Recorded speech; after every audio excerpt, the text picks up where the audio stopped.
Hello everyone, I'm Marilyn and welcome to my third installment of Mystery Mondays, where I recreate a series that the late Janelle of Too Fond of Books created. Of course, I can't recreate her entirely. We're all we're different people. Sadly, she passed away last year, and for March Mystery Madness, I decided to do this in honor of her. I don't know if it's going to continue after next week, but we'll see how many likes I get for this.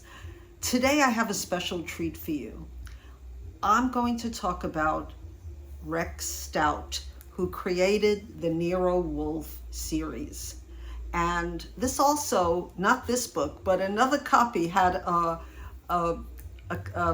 picture of a woman in dress clothes, dressed to the nines, which is one of our prompts from March Mystery Madness. But for some reason, I couldn't download that, and I do have a copy of Champagne for One. And this is also has a double book, Too Many Cooks, which I haven't read yet.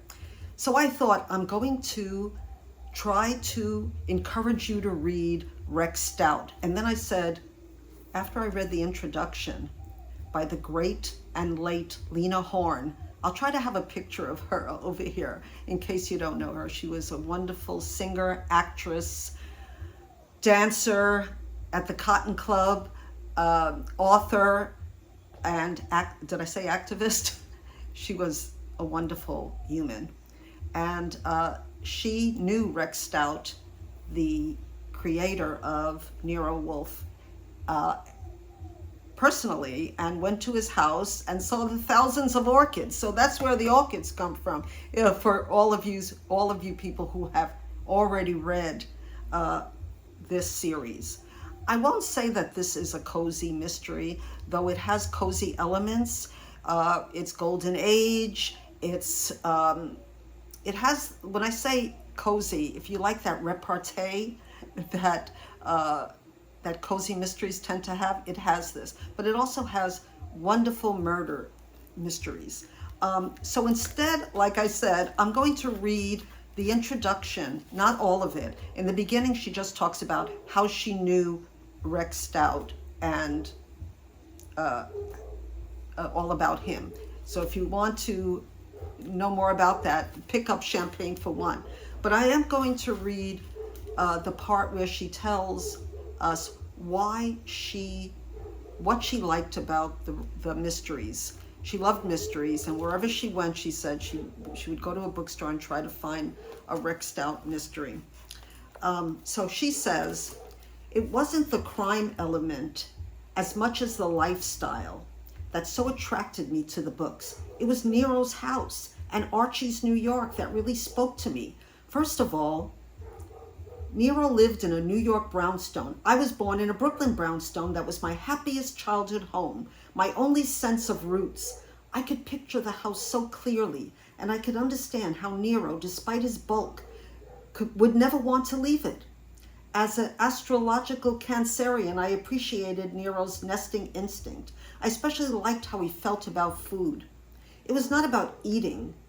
It was more an appreciation of food as an art form. I loved reading descriptions of Fritz, the chef's meals. Next to mysteries and historical biographies, I loved reading cookbooks. Maybe a reaction to life of hotels and restaurants. I enjoyed everything about Nero, his fatness, his orchids, his Sunday afternoon reading, his brains. And of course there was Archie Goodwin, Nero's leg man. Archie had superior wit, a deadpan style, and a deceptively unrequited love life. Archie had depth, and he had New York. It was the New York that I missed whenever I was somewhere else. Archie knew the city streets and avenues, brownstones in the West 30s, bars and grills on 8th Avenue, coffee shops on Lexington, the Village. He took the subway and buses and taxis. He read the Sunday New York Times. I can picture it all. It satisfied all sorts of homesickness. When I reread Nero Wolfe now, I can see that old beloved New York, and I still miss it. And I can read about Nero's home life and remember my own. Lena Horne. how can I say more about these mysteries? But I will tell you more about Champagne for One, because that's the book that I read of Nero Wolfe. So this is a sort of a complicated blurb. It has to do with something that doesn't really exist now, I don't think, and that is unwed home for mothers. That was a staple in the 50s and 60s, where if a girl became pregnant and her family had means, or sometimes even if they didn't, they would send her to these unwed homes for mothers, usually far away from the city. I'm talking about New York, and I was raised in New York. And I remember sometimes that girls would disappear for a year, usually older sisters of people I knew.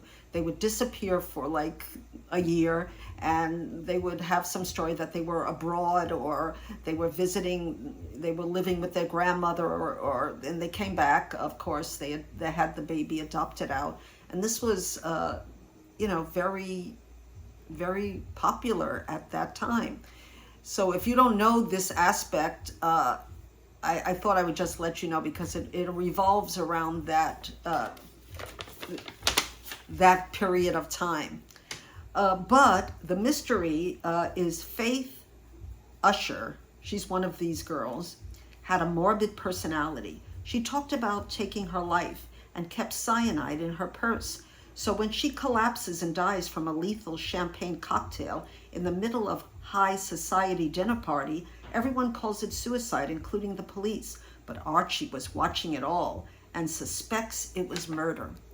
I love this book so much. The back and forth between Archie at this dinner that they made for the unwed mothers after they gave birth, to introduce them to like a higher society. And it was actually a man who had died and left a legacy to this home for unwed mothers. Anyway, one quote that I really loved. So Archie is at the party, at the dance in this fancy home, and he's dancing with all the women and making comments after how well they dance. And this one really struck me as a dancer.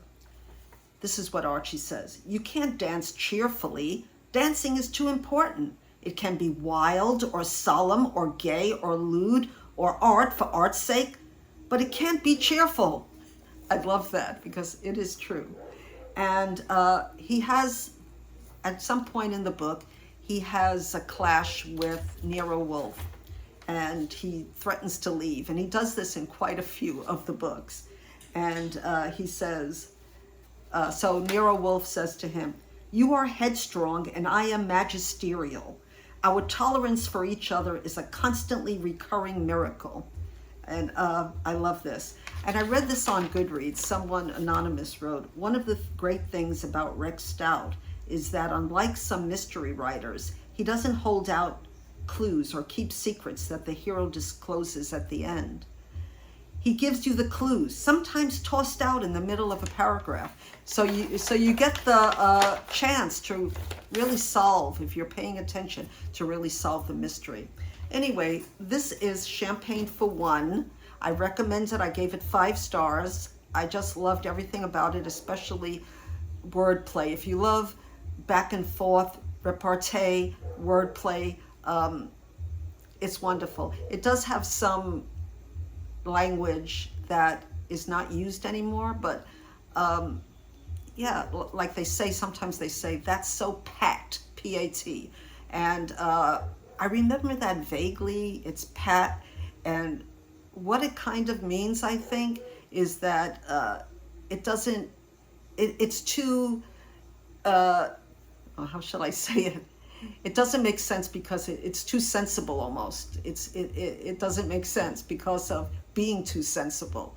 But I could be wrong, but that's the way I heard it used back in the day.